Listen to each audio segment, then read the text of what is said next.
Hi Homekada, magandang buhay. This is Crispy from Prima Properties PH. Today, we are in Hamilton Executive Residences located in Malagasang 2E, Imo City, Cavite. Tara Homekada, tuloy po kayo. By the way, this one po that I'm gonna show you is our Amanda unit under our trusted developer, Durable Realty Development Corporation. This total project land area po is 8 hectare that has a total of 809 units only. Hindi crowded at executive ang community.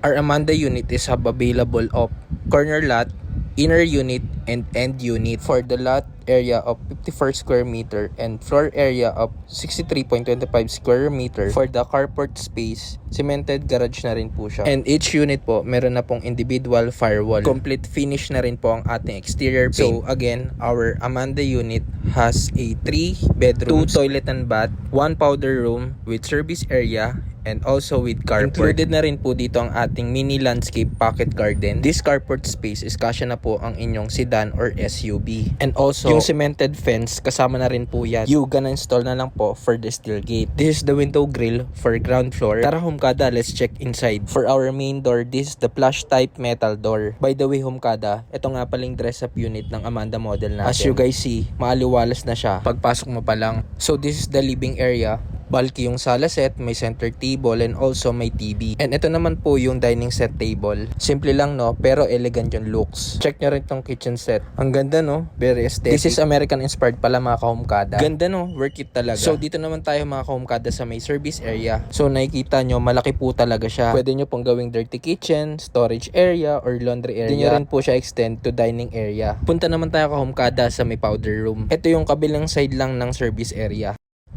Wow, 'di ba? Ang ganda mga ka-Homekada. May malaking mirror, ang elegant ang bathroom and sink, tsaka yung design na ginawa niya. Perfect na perfect sa mga gantong malilit na space. Sa powder room pa lang panalo na. Tara mga ka-Homekada, check naman natin sa taas. Ang material pala ng hagdanan natin guys ay wood planks at metal tubular stringer. Sa quality pa lang 'di ba? Matibay at pangmatagalan na talaga. Dito sa may second floor mga ka-Homekada, meron tayong 3 bedrooms, 1 toilet and bath.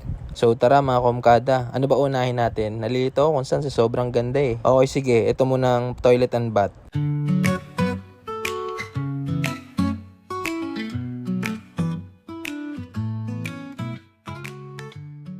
So okay mga ka-Homekada, dito naman tayo sa may master's bedroom.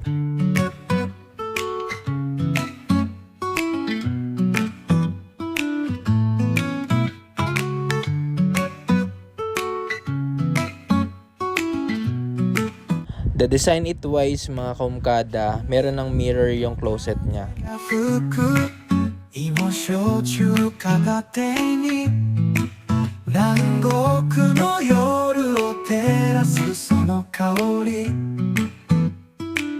Ito naman ka-Homekada yung sa toilet and bath ng master's bedroom.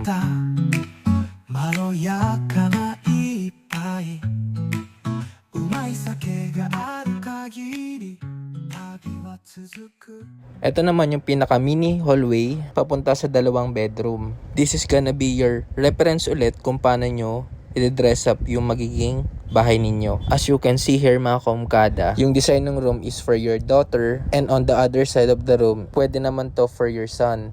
As you can see po mga ka-Homekada, very manly yung design ng room. May malaking mirror just to reflect the space para magmukhang malaki yung room. So yun lang muna for now mga ka-Homekada. Pa-comment down below kung gusto nyo ng full video ng actual turnover unit, amenities, and computation ng Amanda model unit natin. If you haven't subscribed yet, please like, share, and subscribe my YouTube channel, Crispy by Prima Properties PH, for more house tour video. Salamat mga ka-Homekada. Let's make your dream home happen.